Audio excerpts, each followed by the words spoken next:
স্বৈরতন্ত্রকে বৈধতা দেওয়ার আর কোনো বয়ান যেন দেশে তৈরি না হয় সেই বিষয়ে সতর্ক থাকার আহ্বান জানিয়েছেন প্রধান উপদেষ্টার প্রেস সচিব শফিকুল আলম। সকালে জাতীয় প্রেস ক্লাবে ফ্যাসিবাদ মুক্ত গণমাধ্যম চাই এর আয়োজনে আলোচনা সভায় তিনি এ আহ্বান জানান। প্রেস সচিব বলেন, ফ্যাসিবাদের পক্ষে যেসব গণমাধ্যম কাজ করেছে তাদের ভূমিকা তুলে ধরা হবে, আর যেসব সংবাদ মাধ্যম সরকারের ভুলের সমালোচনা করবে তাদেরকে অন্তর্বর্তী সরকার ধারণ করবে। তিনি বলেন, কারো কণ্ঠ যেন রোধ না হয় এমন বাংলাদেশ তৈরি করতে চায় সরকার। নতুন বাংলাদেশে চাওয়া দায়িত্বশীল ও গঠনমূলক সমালোচনা, সাংবাদিকতা, যা প্রত্যেক সরকারকেই যেন কাঠগড়ায় দাঁড় করায়।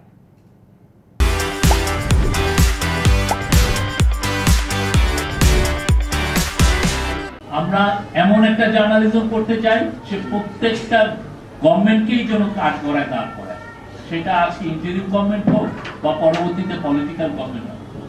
আপনারা যেই ধরনের ইন্ডিপেন্ডেন্ট এন্ড ফ্রি জার্নালিজম আপনারা চান, ফ্রিডম অফ প্রেস যেভাবে চান, সেইটার রিফ্লেকশন এই রিফর্ম কমিশনে আসছে কিনা সেটা আপনারা দেখবেন।